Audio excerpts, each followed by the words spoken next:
Hey folks, Matt Easton here, Scholar Gladiatoria. So regular viewers of my channel will almost certainly know that I am a fan of Forged in Fire. I really love that show. And Lucy and I both watch it actually when, well, pretty much it's one of our go-to programs actually if we want to sit in front of the TV and just stick something on. Sometimes I'll be doing something else, I'll be cleaning a sword, sharpening something, who knows, writing, doing all sorts of stuff, but I like to have Forged in Fire on in the background.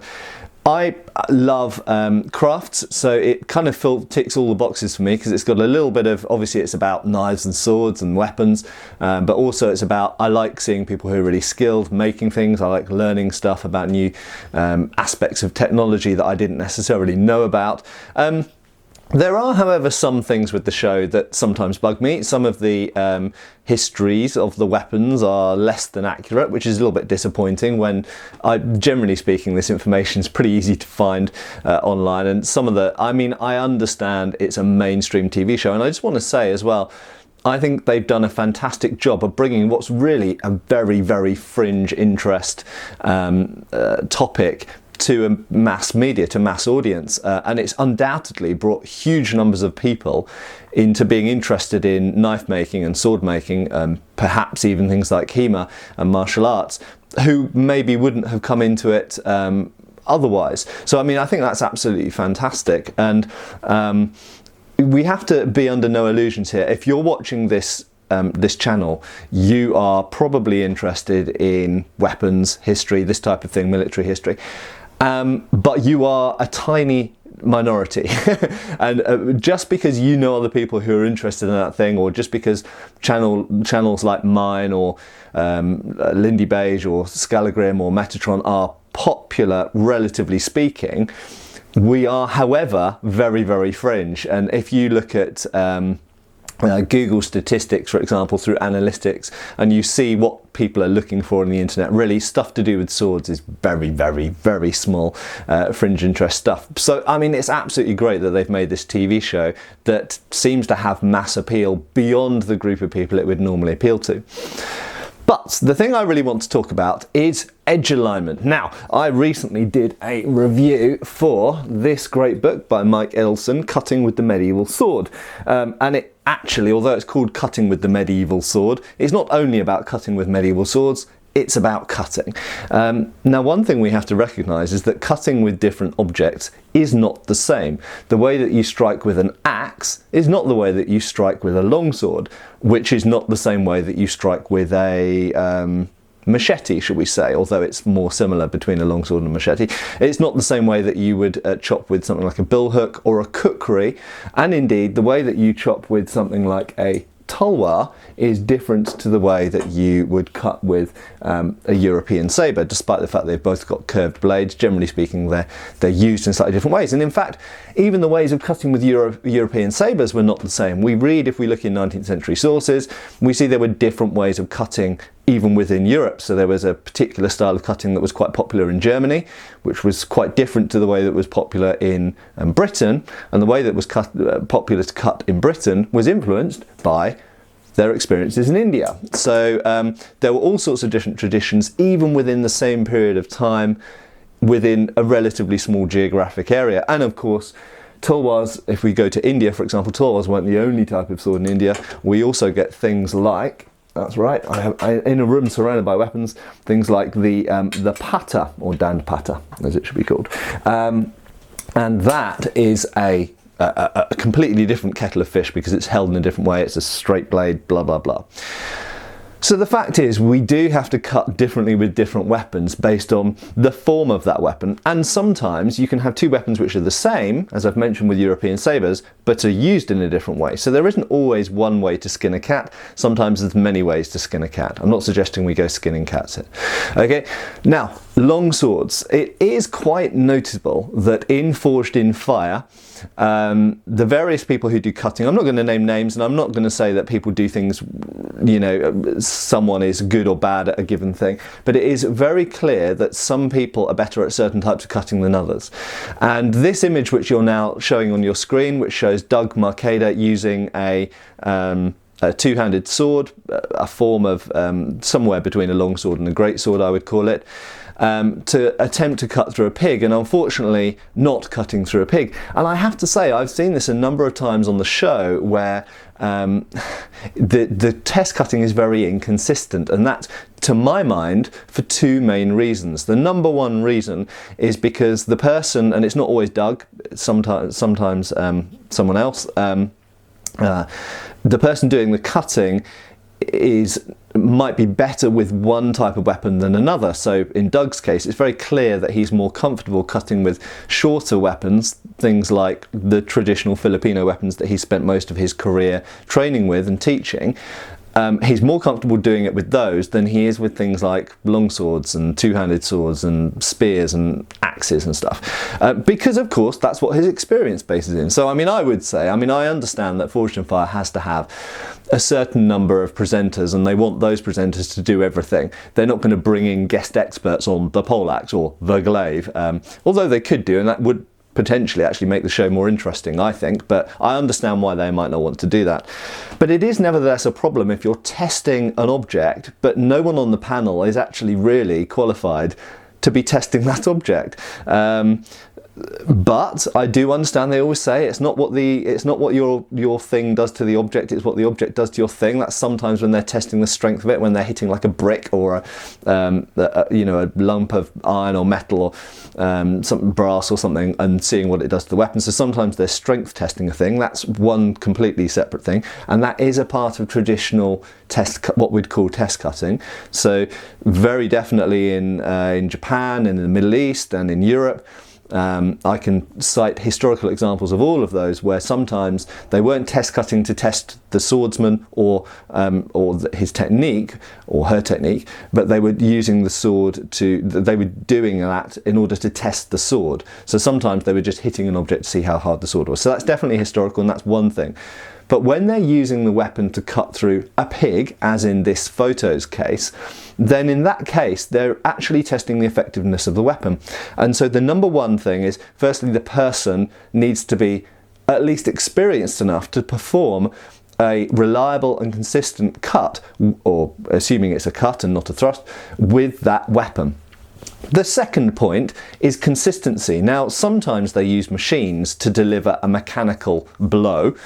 I'm personally not a huge fan of those, but at the very least, that is consistent. And one of the problems in the testing, when it comes down to one person winning $10,000 and another person not winning $10,000, one of the problems is the inconsistency. And it's very clear that whether it's Doug or whoever else doing the cutting, sometimes they're inconsistent, and it's very unfair. And we all know, those of us who love the show all go onto the forums, some of us go onto the forums and have a good old rant about that was really unfair, it was blah blah blah. And it is definitely true that not every cut you perform is 100% the same as the previous cut you performed. So if I perform 3 cuts with this sword and then 3 cuts with a competitor's sword, those 3 cuts have to be as close to each other as possible in order to gauge, okay, which one cuts better. If I do one great cut with this sword and one really crappy cut with the next sword, that's not a test of the swords at all. That's just the fact that I messed up the cut. And I would say there are 2 possible reasons. No, let's say there are 3 possible reasons why this cut, where Doug is, it looks like he's hitting the pig with the flat. There's 3 main reasons why that can occur, okay? So firstly, it's to do with the hilt of the weapon. So we can see in this case that the hilt is pointing the guard. If you look at the cross guard, it should be in line with his forearm and his knuckles here. So you'll see when I'm holding this sword, these knuckles are in line with the cross guard like that, and therefore with the edge. And actually the cross guard on a medieval sword helps you align the edge. It's actually very, very, very stabbing my ceiling. It helps you align the edge, and it's very, very useful, not just in defensive terms, but in terms of edge alignment during a cut. So the three reasons, or the 3 things that can lead to that being misaligned are: number 1, there's some design of the hilt that is making it harder to index the edge and tell which direction the edge is pointing in.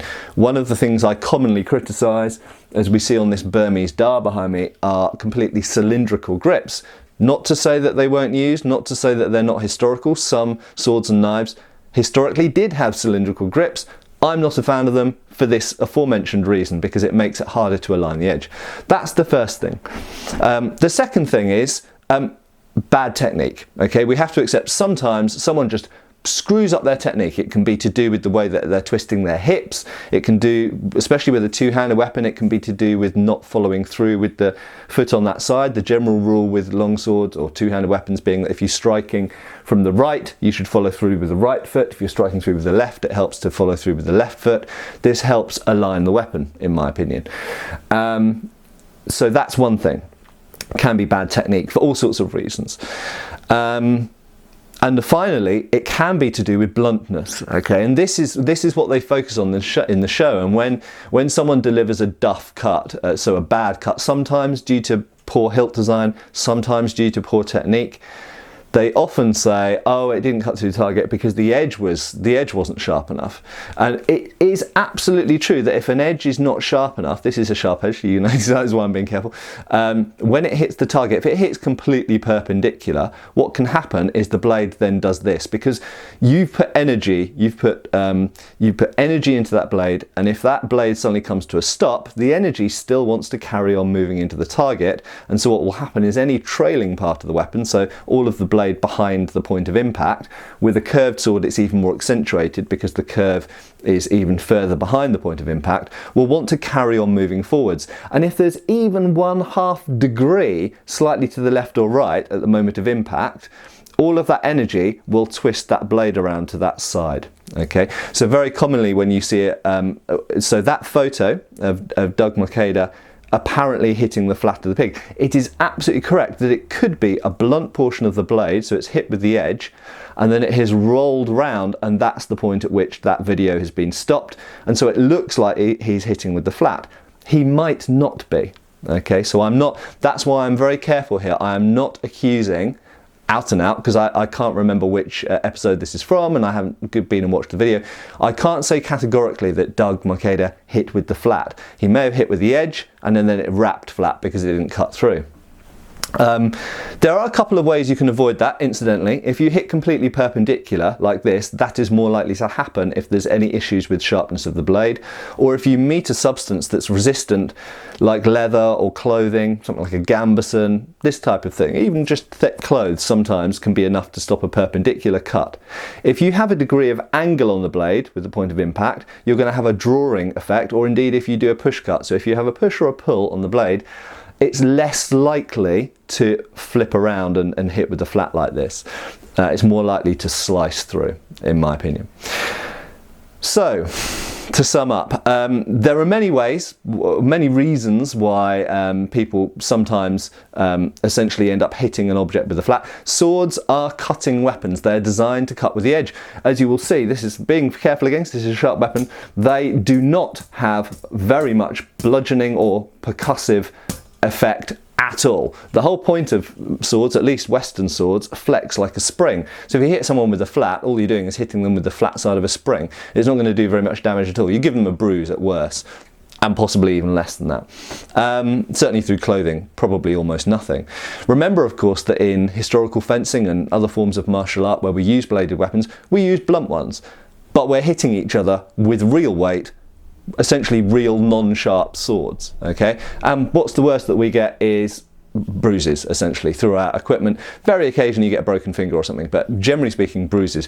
So the fact is that a sword swung as hard as you can, at most is going to concuss someone through a fencing helmet or break a finger. Okay, but generally it's a light bruise or nothing. They are not good bludgeoning weapons. If we were hitting each other with maces or blunt axes, then we'd be going to the emergency room on a weekly basis. Okay, so we don't do that. But swords are not very good percussive weapons. So there we go. So Forged in Fire, I love it as a show. I think there's a flaw in their methodology for testing the sharpness and the effectiveness of certain weapons, and that flaw comes down to sometimes not the right person using that weapon and not being familiar with that weapon. Sometimes they don't have a person on their panel who is sufficiently experienced with that weapon, and sometimes it's simply a matter of doing the the thing in the wrong way and being inconsistent. So even when it can be someone who's skilled with that weapon or someone who's not skilled with that weapon, but sometimes they can do a good cut with one person's object and then a bad cut with another person's object, and that's really, really unfair. They could, solutions, I always like to, rather than just criticise, suggest a possible solution.